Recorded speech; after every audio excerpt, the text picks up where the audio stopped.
In California, over 500,000 low-income seniors and people with disabilities rely on IHSS, an in-home care program that keeps seniors and people with disabilities safe, independent, and out of institutions. IHSS is a lifeline offering essential care. With demand rising, its future is more vital than ever. Hello, my name is Cindy Soto. I am the board president of the Personal Assistant Service Council. I use she, her, ella as my pronouns. I am a Latina spinal cord injured person from my shoulders down to my tippy toes. I cannot feel or move. My primary provider has worked for me for 25 years. I was born with muscular dystrophy. I was born to a family of 6 kids where 3 kids have the same kind of muscular dystrophy. So, and I've lived all my life. I'm in my 60s now. We ended up getting IHSS workers. And luckily we found 2 wonderful people. They were just so heaven sent for my mom. She's been with me almost 3 years now. She honestly is, we don't see her as a caregiver. She's part of the family. I actually have a provider who she is 42 years of age, and I've had her since she was 19. I talk to a lot of recipients of IHSS, and we talk about all kinds of topics and all kinds of issues that they may be facing. And the minute I say, I'm a person with a disability as well, I'm blind and I use a wheelchair and I get IHSS, the whole demeanor changes, the conversation changes. I haven't really had any experience yet because my disability is mental health, and one of my struggles and one of the things that I need help with in a caregiver is things like getting things done. IHSS is a lifesaver for me, I'll tell you. So I got on the program back in the 70s. It had a different name. It was completely, a lot different than it is now. And so I was able to move out on my own and find providers. And it was like, I get to move out just like my sisters did and my neighbors and all of that. So it was pretty easy to find providers at that time because it was a new program, and my sisters wanted to help me and my friends, so I hired them. It turned out there was a big learning curve for me because I didn't know, I've never been an employer before. And, sometimes it's hard to direct friends and relatives. They always think, what's best for you? Well, for me, right? But they don't know everything. They couldn't possibly know everything, even though they, live with me. I've lived in their life for, my entire life. So communication is key. If you don't say the right thing and using the right words, then you could get yourself in a situation. My sister had an IHSS worker. That's the first I knew of IHSS when she moved out from after college. And so she struggled with it because she had a hard time finding a worker that, knew her, could understand her needs.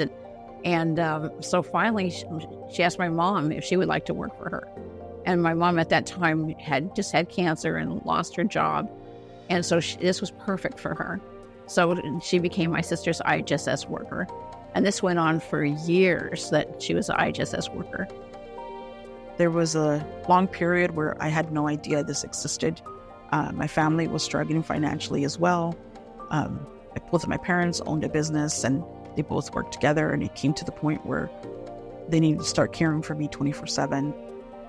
I didn't learn about IHSS through my doctor or Rancho Los Amigos. I would have thought they would have brought something like this up, say, hey, we have this program if you guys need it, or we can keep you at home and not be institutionalized. When I did find out and I applied, it was a lifeline for us completely. It enabled me to be able to hire someone to come in and give my mom a break, give my dad a break. Whether it was if they wanted to go out to dinner, then something so small, or they wanted to go to church, not worry about me being home as well, or me forcing myself to do something because I knew they wanted to. Like I said, it was a huge lifeline. I wish the doctors wouldn't assume that everybody just knows about IHSS, or even the nurses, just a social worker, somebody. I'm on pause right now. I do need someone, and I'm in danger of losing it because it's been so much time, but I've got to focus and really assess what I need, not just the physical things, but the type of person, what kind of personality, the type of the mindset. We invite someone into our home. We invite someone we know nothing about. And we have to learn each other's idiosyncrasies, and we have to learn each other's habits. To trust, that's a huge one.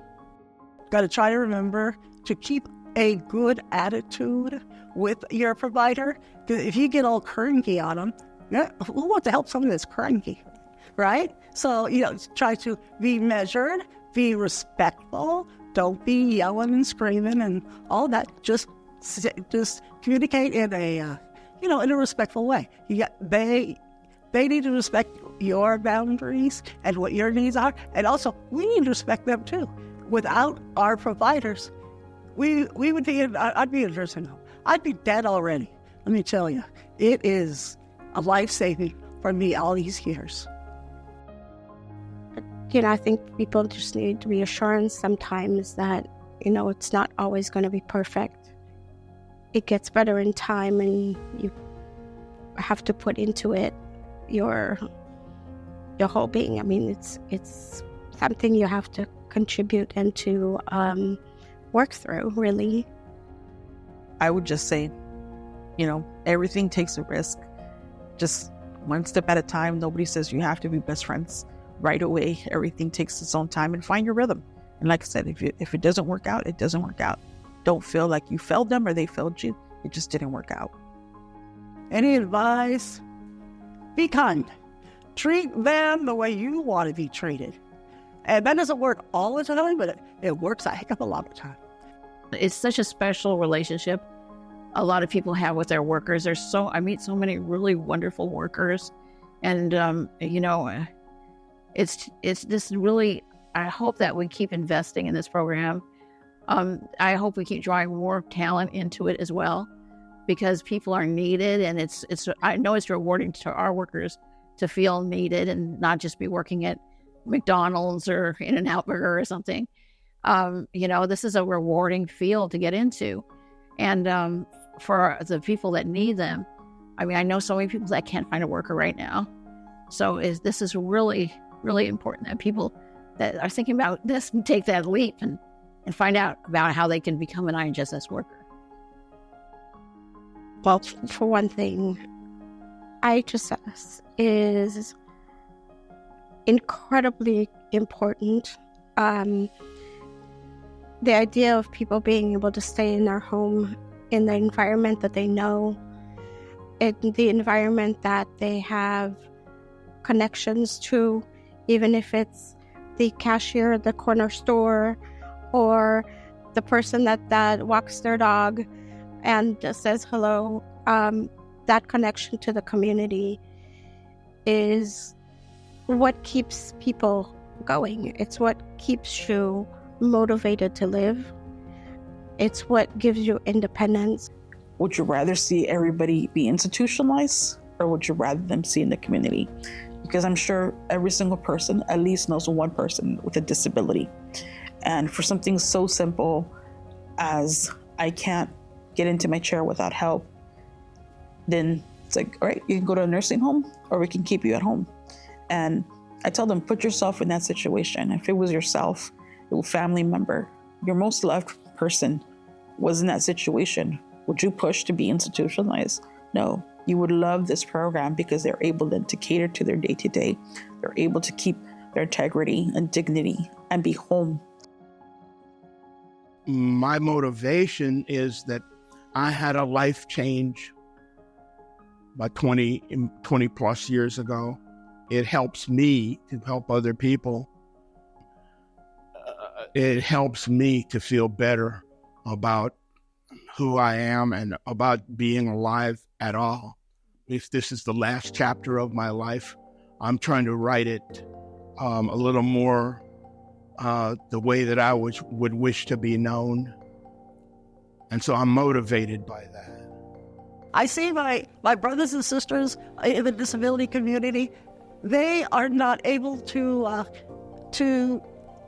communicate with the policymakers because for various reasons, right? They'd like to, but they don't have the capacity at that time. So I hear personal stories all the time coming from recipients, and I feel their pain. I do. And I just, ever since I was a kid, I've always been an advocate. My mom told me, you used to help all the other kids and this and that. And it's just, I have a real burning passion in my heart when I see injustice, especially when it comes to living independently. I know what they're going through. Been there, done that. And so we all need to stick together as a community, and help each other out. It's just not right.